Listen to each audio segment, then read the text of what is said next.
giờ này thì sao có được xây dựng của trẻ nhất từ chú nên chú tao nè học cá mẹ ở một hoàn đại liên trong nó thế tao nè từng đợi lúc chú xây dựng của đã chỉ chia cho đôi chú YouTube thì chính tổng tôi đâu có thể để học được thế này các bạn nhớ không? Nó sẽ chắc đâu. Hôm nay các chủ tế thế là Ô, chẳng đâu của chúng mình nhớ chế sao? tôi tranh gần chứ chắc có cái cú ấy có ý chẳng cầu xí là có cái cú mà to lần qua bự lần qua rầu lần qua nhớ lần qua mà chỉ thị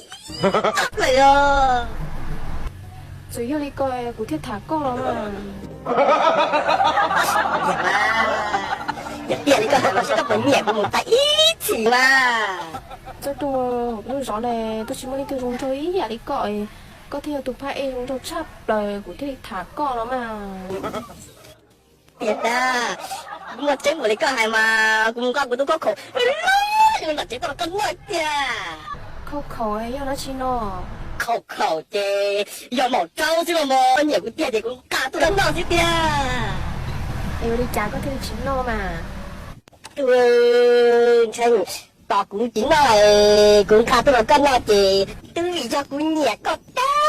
cho cũng xưa Yêu đi chè có một cái tua. tao nói giờ của tôi chua mót trầu nó giờ tiền đến từ mua mót trầu o trầu tua trầu chỉ mới rau trầu như đây ở đâu có tôi nên phó bị vò để chị là sĩ tao của bó chua mót trầu tại nó nên từ mua món này chị xong từ đâu của tao